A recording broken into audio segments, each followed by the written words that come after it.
Hi అండి. నమస్తే అందరికీ. నేను మీ Hema. Welcome back to my channel. ఎలా ఉన్నారండి అందరూ? నేనైతే చాలా బాగున్నాను. మీరు కూడా బాగుండాలని మనస్ఫూర్తిగా కోరుకుంటున్నాను. ఈ వ్లాగ్ వచ్చేటప్పటికి తిరుపతి వెళ్ళొచ్చిన తర్వాత నెక్స్ట్ డే వ్లాగ్ అండి. వీడియోస్ పోస్ట్ చేయడం చాలా లేట్ అయిపోయింది. కొంచెం అంత ఇగ్నోర్ అయితే చేసాను ఫ్రెండ్స్. అంటే కొంచెం వేరే పనుల మీద హడావుడిగా తిరుగుతున్నాం అనమాట. అసలు అదేంటనేది నీకు ముందు వ్లాగ్స్‌లో అయితే షేర్ చేసిస్తాను. నా డైలీ రొటీన్‌ని చూపిస్తూ ఇంకా మీతో కొంచెం తిరుపతి కబుర్లు అవి ఇవి చెప్దాము అనుకుంటున్నాను. ఇంక ఈరోజైతే తిరుపతి వెళ్ళొచ్చిన తర్వాత మనం పొంగల్ నైవేద్యం చేసుకొని దేవుడి దగ్గర పెట్టుకుంటాం కదండీ! ఇంకా అదైతే చేశాను. ఇంకా కార్తీక మాసం అయిపోయింది. ఇంకా పిల్లల్ని ఎగ్స్ కోసం నేను వాళ్ళని పస్తయితే ఉంచలేను. పాపం అప్పటికే కాకపోతే అనిపించింది ఉంటే కార్తీక మాసం ఉండాలి అనుకుంటే పెద్దవాళ్ళం మన ఇద్దరం ఉంటే సరిపోయేది. పిల్లల్ని ఎందుకు ఉంచడం అనిపించింది. ఎందుకంటే చిన్న పిల్లలు కొంచెం క్రేవింగ్స్ ఎక్కువ ఉంటాయి కదండీ! వాళ్ళు కొంచెం తట్టుకోవాలన్నా గానీ ఆపుకోవాలంటే కష్టం కదా! కానీ అలా ఏం లేదు. పాపం అడిగినా కార్తీక మాసం అవ్వంగానే తిన్నామమ్మా అననంటే ఇంక వాళ్ళు కూడా ఏమీ అనలేదు. ఆగిపోయారు. కాకపోతే కార్తీక మాసం వల్ల ఆగిపోయినందుకు నాకే ఎక్కువ బాధ అనిపించింది. ఎందుకంటే నేను ఏదన్నా లేట్‌గా లేచినా గానీ కొంచెం తొందరగా అయిపోవాలన్నా స్నాక్స్‌కి ముందు నాకు ఫస్ట్ అయితే ఎగ్సే గుర్తొస్తాయన్నమాట. అలాంటిది ఎగ్ లేకపోతే ఎగ్ మీద చాలా బెంగ అయితే వచ్చేసింది అన్నట్టు అనిపించేసింది. అంటే నేను తినేది తక్కువైనా కానీ కొంచెం వర్క్ తొందరగా అయిపోవాలన్నా, పిల్లలు కొంచెం ఎక్కువ ఇష్టంగా ఫుడ్ తినాలి అననంటే ఎగ్ అయితే కొంచెం ఎక్కువ ఇష్టంగా తింటారు కదా అని డైలీ రొటీన్‌లో ఖచ్చితంగా వాళ్ళకి ఎగ్ అయితే చేస్తానండి. ఏదో ఒక రూపంలో egg fry, boiled egg, omelette, egg chapati, egg dosa, fried rice ఇలా ఏదో ఒకటి చేసి పెడుతూ ఉండేదాన్ని. ఇంక సరే అని చెప్పి ఇంక ఈరోజైతే వాళ్ళకి ఎగ్‌తో చేసేసి ఇంక బాయిల్డ్ ఎగ్ పెట్టేసాను స్నాక్స్‌కి. ఇంకా కర్రీ వచ్చేటప్పటికి చారు, ఉత్తపప్పు అయితే చేశానండి. ముందు ఇంకా ఆ రెండిటి వరకు చేసేసి, పిల్లలకి స్నాక్స్, లంచ్ బాక్స్ అన్నీ ప్యాక్ చేసేసి పంపించాను. ఇంక చూసారు కదా! పిల్లలు ఇంటి నుంచి స్కూల్‌కి వెళ్ళేటప్పుడు బెడ్‌రూమ్స్, కిచెను అంతా ఎంత హడావిడిగా మెస్సీగా ఉంటదో, ముందు ఇక వాళ్ళు ఎళ్ళంగానే బయటైతే ఊడ్చేసుకొని అంటే ఊడ్చుకోవడం కాదు, బయటైతే ఒకసారి మాపింగ్ పెట్టేసేసుకొని ముగ్గైతే వేసుకుంటానులెండి. మా మేడ ఒక్కొక్కసారి ఆమె తుడుస్తది. ఆమె మర్చిపోయి ఎళ్తే మాత్రం నేనే తుడుచుకుంటాను. సరే అనని చెప్పి ఇంకా ముందైతే ఇంకా వాళ్ళెళ్ళంగానే ముందు మనకి కళ్ళు తిరగకుండా ఇంకా కొంచెం చేసుకోవడానికి ఓపిక ఉండాలి కాబట్టి ఇంక నేను పాలైతే తాగేసి బయట ముగ్గైతే వేసేసాను. ఇంక సరేనని చెప్పి ఇంకా బెడ్‌షీట్స్ అవన్నీ క్లియర్ చేసేసుకొని ఇంకా ఏంటంటే బెడ్‌రూమ్ డోర్స్ అయితే ఓపెన్ చేస్తాను. ఎందుకంటే కొంచెం రూమ్స్‌లోకి గాలి, వెలుతురు అది కొంచెం రావాలి కదా! అందుకనని చెప్పి ఇంక నేనైతే రూమ్స్‌కి విండోస్ అయితే ఓపెన్ చేసేసి మళ్ళీ కర్టెన్ అయితే వేసేసుకున్నానండి. ఇంక తర్వాత 2 గదుల్లో బెడ్‌షీట్లు అయితే క్లోజింగ్‌లో మడతేసుకొని, ఫోల్డింగ్ చేసుకొని, నీట్‌గా ఆర్గనైజింగ్ చేసుకొని స్నానానికి వెళ్ళాను.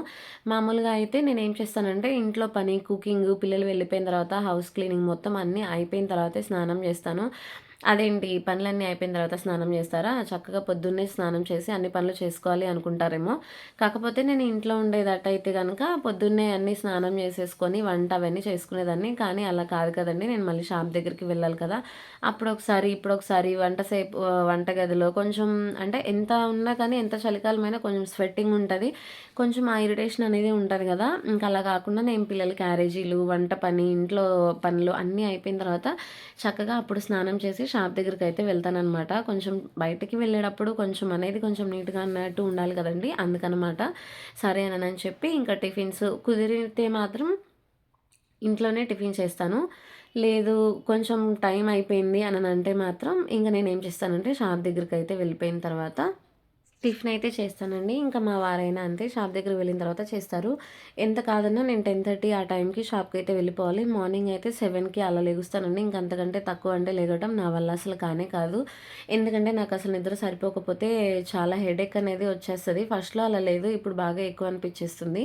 నైటు పనులన్నీ చేసుకొని, పడుకొని చేసుకునేటప్పటికి 12:30 ఒక్కొక్క రోజైతే 1 గూడా అయిపోతుంది. ఎందుకంటే మేము షాప్ దగ్గర నుంచి ఇంటికొచ్చేటప్పటికి 9:30, 9:40 అలా అయిపోతుంది. ఇంకొచ్చిన తర్వాత ముందు పిల్లలకి ఫస్ట్ అన్నం పెట్టుకొని, ఇంకా బట్టలుంటాయి గదా! అవి ఆరేసుకొని, ఒక్కొక్క రోజు కుదిరితే మార్నింగ్ టైం ఆరేస్తాను. ఒక్కొక్క రోజు కుదరకపోతేనేమో నైట్ టైం అయితే చేసుకుంటాను. ఇంకా బట్టలు ఫోల్డింగ్ చేసి, మళ్ళీ తోమిన అంట్లు సర్దుకొని, ఇంకా పిల్లల క్యారేజీలు కానీ క్లియర్ చేసుకొని, నేను స్నానం చేసి, మేము అన్నం తిని, ఇంట్లో ఇంకా కొన్ని కొన్ని అనేది ఉంటాయి గదండీ పెండింగ్ పనులన్నీ ఏదన్నా ఉన్నా, అవి చూసుకొని పడుకునేటప్పటికి నైట్ కంపల్సరీ నాకు 12:30, 12 అయితే కన్ఫర్మ్‌గా అయిపోతుంది. ఇంకా కనీసం మినిమమ్ 7 అవర్స్ అనేది నిద్ర ఉండాలి కదా! నిద్ర లేకపోతే మనం అసలు ఎటువంటి పని చేయలేము. ముందైతే నిద్ర అనేది ఏదైనా లోపంగా ఉంది అనంటే అసల ఒంట్లో ఓపిక అన్నట్టు లేనట్టు అనిపిస్తది. నాకైతే అలాగే ఉంటదండి.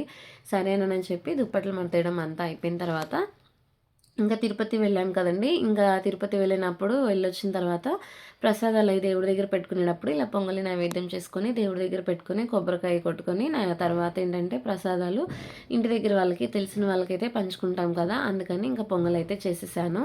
ఇంకొకటేంటంటే దొండకాయ ఫ్రై చేశానండి. కొంచెం డైలీ రెగ్యులర్‌గా నేను 2 కర్రీస్ అయితే చేస్తాను. ఒకటేమో ముద్దలో పెట్టుకొని నంచుకొని తినేటట్టు, ఇంకొకటేమో కలుపుకునేటట్టు. ఎందుకంటే పచ్చళ్ళనేది చాలా తక్కువండి తినము. అంటే తింటాం గానీ చాలా తక్కువ. ఏదన్నా గురువారం, శనివారం గానీ, ఎప్పుడన్నా పప్పు అలా చేసినప్పుడు అలాగా. లేదంటే మిగతా డైలీ 2 కర్రీస్ అయితే ఉంటాయి. ఒకటైతే మార్నింగ్ పిల్లలకి లంచ్ బాక్స్‌కి కూడా ఇవ్వాలి కాబట్టి అప్పుడొకటి చేసేస్తాను. 2 పొద్దున్నే పెట్టుకోవాలంటే టైం సరిపోదు గదండీ! అందుకనని చెప్పి ఒకటి పిల్లలు వెళ్ళక ముందు చేసుకుంటాను. ఇంకొకటేమో పిల్లల్ని పంపించేసిన తర్వాత చేసుకుంటాననమాట. ఇంకెట్లాగో దొండకాయ ఫ్రై చేసి అంటే చారు, పప్పు చేశాను గాబట్టి, ఇంకొకటేందంటే దొండకాయ ఫ్రై చేశాను.